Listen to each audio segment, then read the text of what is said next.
Okay, so there's no beginning and there is no end. Time isn't present in that dimension. Not really, but there's what? Chaos? Fine. Okay.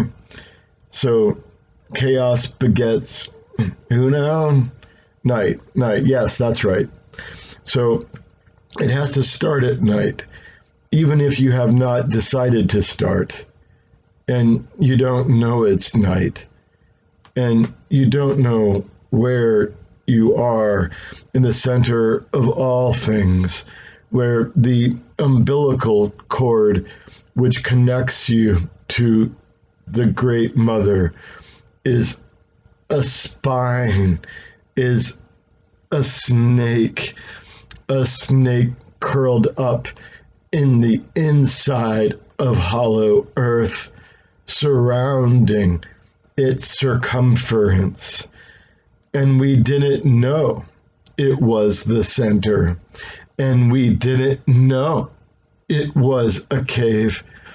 It was simply home until the earth opened and people came to our home and spoke to us, to mother and daughter and daughter and daughter, and we answered in the voices of night what they wanted to know or what they didn't want to know. And it was that way until the coming of the sun. He came and let the light in, made the darkness unsafe and unsteady, soft, collapsing, a pit closing in on itself. The serpent, asphyxiate and severed. The Titan, he called it, our friend and compatriot and sister, slain and worn, a mantle of the Shining One, Lord of the light. We still come out at our appointed times to speak in the voice of the night, the voice that he can never hear, a tongue which he can never speak. He fears us, keeps us below, lets us look after us as long as he is on the throne. He worries that our influence will corrupt his porcelain body of light, that a soft rot will set in, eat away at his edges, lose luster, lose hardness, lose distinction, and that he will fade into the earth, his light swallowed and consumed, as if he was never there, as if he had never triumphed. His radiance, conditional, dependent, secondary, a glitch, a failing spark, a dying ember against the realities of endless night and what lay beneath. There is a night in the earth, a night so old the earth formed itself around the night to hold it closer to itself, to love it even more.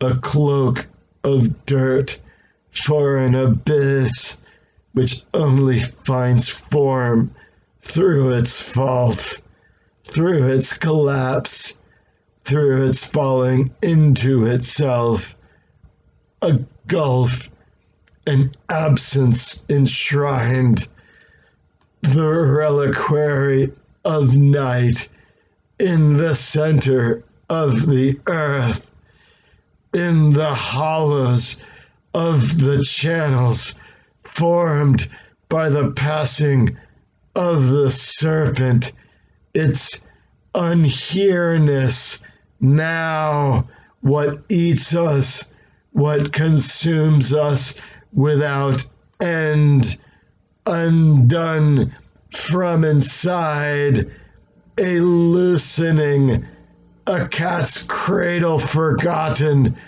put aside, indistinguishable from mess, from trash, something swept away, but not entire, into corners, underneath, where after impaction,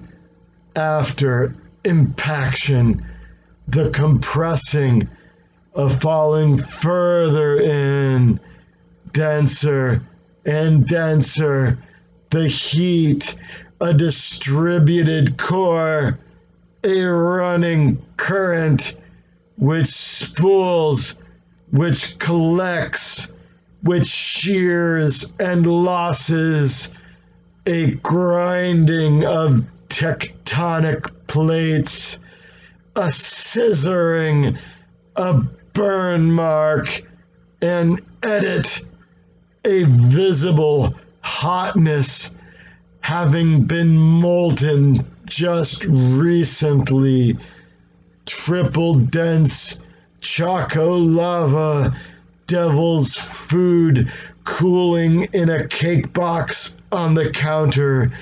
There is a message inside for you, written in the voice of night.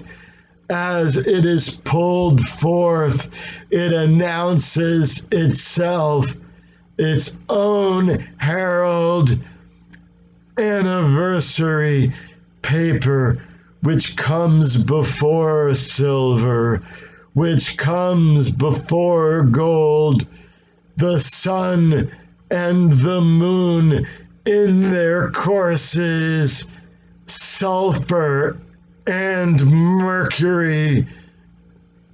The voice of the night is not written in silver and gold.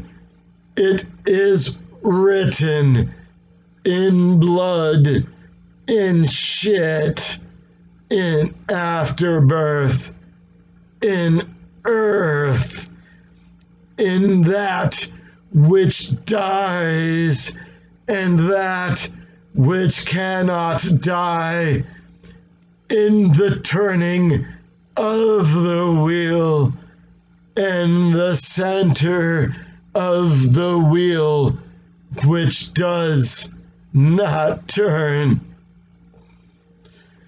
The pupil is a hole that shuts itself against light reflexively. In darkness, we need not ever see our names, nor hear them spoken aloud. But since you have, we will read our names back to you, a list of names that is very long, a list of true names that are true, that naming which goes back and back farther into the darkness, back before there were things, back before there were people, and in the before times there were names, and there were those to be addressed.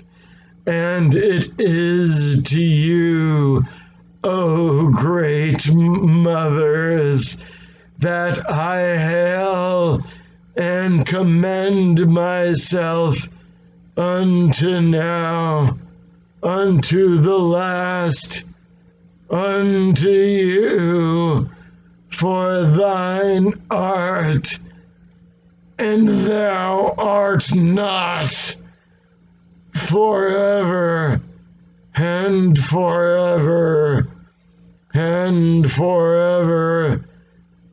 Amen. And blessed be. O hail to thee, O mighty queens,